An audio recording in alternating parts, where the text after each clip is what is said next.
রথযাত্রা হয়ে গেল প্রায় অনেক দিন হলো। চলো আজ তবে শেয়ার করা যাক আমার রথের দিনটা কেমন কেটেছিল। হাই, আমি অঙ্কিতা, আমার আরও একটা মিনি ব্লগে তোমাদেরকে ওয়েলকাম। আমি থাকি নৈহাটিতে, আর নৈহাটির কাঁঠালপাড়ায় কিন্তু বড় করে রথের মেলা হয়।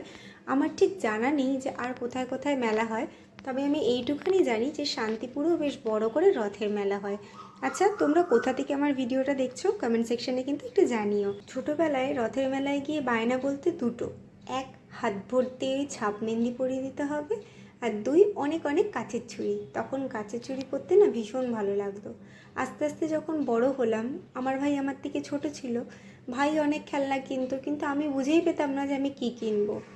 আর এখন যখন নিমো ছোট, এখন খুঁজি নিমোর কী জিনিস কেনা যায়। এইভাবেই বুঝতে পারি যে আস্তে আস্তে বড় হওয়ার সাথে সাথে প্রায়োরিটিগুলোও বদলাতে থাকে। সত্যি, মানুষের জীবন যত দিন এগোয় প্রায়োরিটিও তত পাল্টে যায়। দেখো, তোমাদের সাথে গল্পে গল্পে কিন্তু আমার রান্নাও কমপ্লিট। আজকে সকালে ব্রেকফাস্টে ছিল পরোটা আর চিকেন, আর দুপুরবেলা সেই চিকেনটা দিয়ে আমরা বিরিয়ানি খেয়েছিলাম। এবার নিশ্চয়ই তোমরা কমেন্ট করবে যে আমরা কেন রথের দিন আমিষ খেলাম। আসলে আমাদের এই বাড়িতে সেরকম কোনো নিয়ম নেই।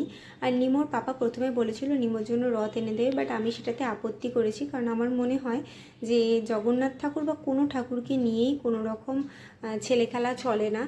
2 বছর বাচ্চা ছোট বলে রথ টানবো, তারপরে সেই রথ আর বার করবো না, আমার মনে হয় সেটা কোনো বুদ্ধিমানের নিয়ম নয়। তো ওর জন্য আমি নিমোর পাপাকে বারণ করেছি বলে নিমো পাড়াতে যারা রথ নিয়ে বেরিয়েছিল সেই রথই টেনেছিল। তো এমনই ছিল আমার দিনটা। তোমাদের কেমন কাটলো দিনটা কমেন্ট সেকশনে জানিও।